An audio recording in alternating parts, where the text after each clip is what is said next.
But I saw something in him that we were like-minded. You know, so when we start talking about the team of one, the synergy is finding like-minded people. So we sat down and talked, and we talked about how we complement each other. He wants to do real estate, I'm in business, I understand finance, and it kind of worked.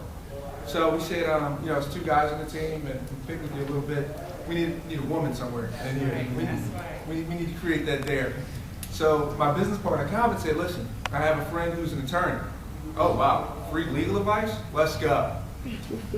So we took her to dinner, and again, speaking to that synergy piece and finding the right people, we're out at dinner, and she's like, I don't know yet. I need to know you. I need to know if this is going to work. All right? So it's about making sure that the people that you're with is going to work, that you can have that communication. And as I went around the different tables, you know, some of the dynamics that I saw when you communicated, it was, you know, individuals throwing out ideas, but also being able to accept feedback. So that's another piece too. So being an entrepreneur, you need to be able to accept feedback. Because the first thing is you want to be your own boss, right? Everyone wants to be their own boss? Guess what? When you're an entrepreneur, you're not. Guess who the boss is? Everybody else. Clients, the vendors, you have a lot of bosses. It becomes more, all right? So that's one of the things I want to talk about is that really understand what you're getting into, really have a passion and affinity for it, because it's not easy. You know, it's not easy. You really need a plan. I know Russell really spoke to that. That's the first part, is really having your plan, knowing what you're going to do, all right? You don't have to reinvent the wheel. Other people have been out there, they've done it.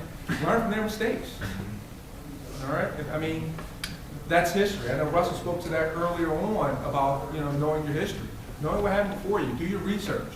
And I know that Malik spoke to it as far as, you know, how do you dress? Research goes in that too, when he spoke about going to the White House. Well, you know what? You need to wear a suit to the White House, right? That's what you think you're going to wear. Well, when you go to speak to someone, if you're going for an interview, or if you're going to, you know, present to a client, how should you dress? You need to know about that client. So do your research on who you're talking to before you talk to them. All right? So research is an important thing in business as well. So you always want to be prepared for whatever environment that you go into. Make sure you know what you're walking into before you walk in. So that's my important piece of being a business owner. And so. Awesome. All right. This is advice you usually pay, you know, big money for, and y'all getting here. I mean, this is wealth. I really commend it. Hopefully, you guys are really absorbing this and we'll put this in practice. What we want to do now for the next 30 minutes is, we're already 20, is Q&A. So particularly from the men, we want to hear from you.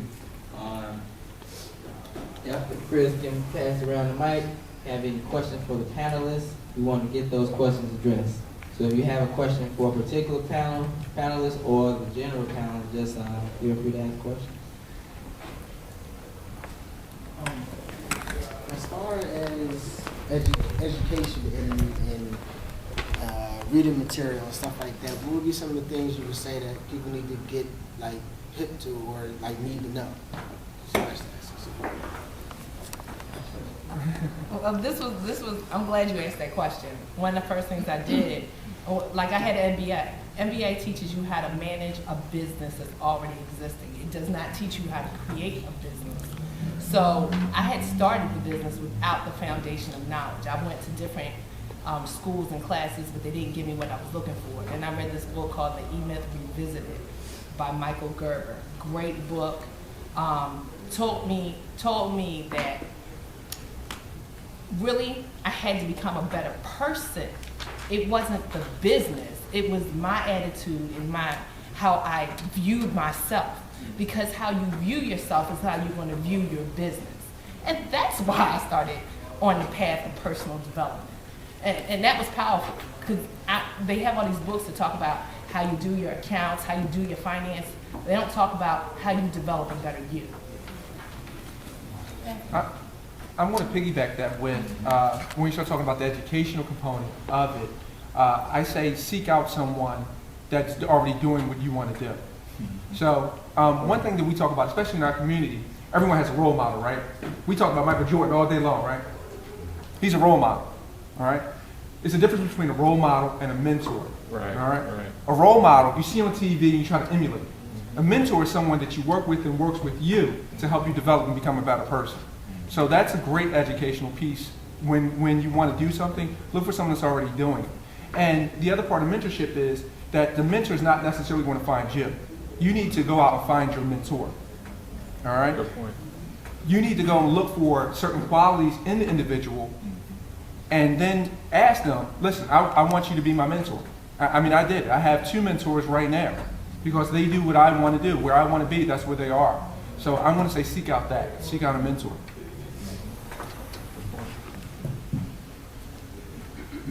There is a book that I recommend to all of my clients, and it's called Creating You and Company. And it's by William Bridges. And basically, it helps you clarify your desires and what you have to offer. It's looking at you as if you are the commodity that's getting prepared to be sold. It's a great book, has lots of exercises in it, and I recommend it.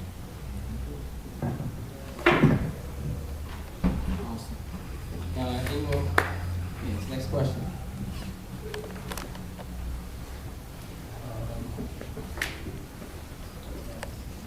I had a question about, I guess it's to Mr. Boyd, dressing for success and comfortability. Like, that was my question. I would like to dress for success, but I would like to be comfortable too.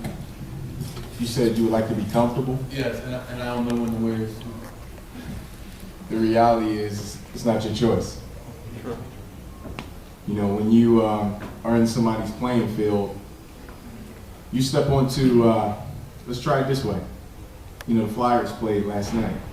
You know, they're in the, what was it, Stanley Cup. Yeah. Go out there with a baseball uniform on and see what happens. You'll be comfortable. You know,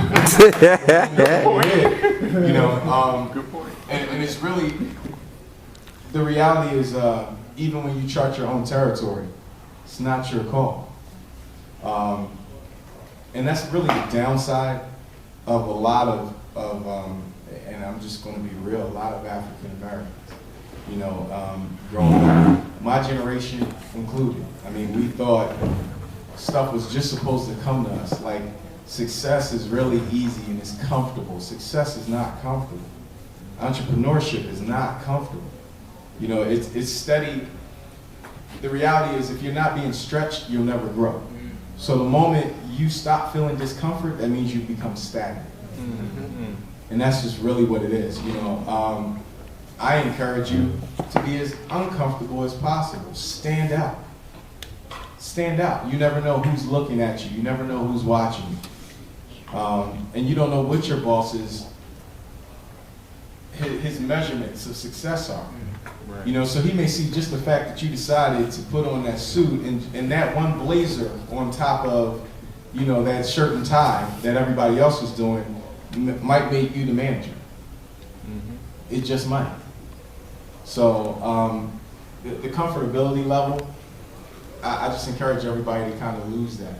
You know, comfortability comes from understanding that you're able to still provide for your family and get a check for doing what you do. I just want to, I'm going to give another perspective to that. Remember, I'm the career consultant. I really think that it's important for you to learn what kind of environment you thrive in. Because there are different strokes for different areas. For instance, my son hates suits. He absolutely hates them. He's in a field where he doesn't have to wear a suit every day. That's what makes him feel comfortable. So I think that it's important for you to learn certain occupations you better wear a suit. There's no question about it. But a lot of people who are involved in technology, sometimes they can get away with things that are a little bit less formal. So research that. I'm not saying you will find your perfect place, but you may find a place where you feel less constrained.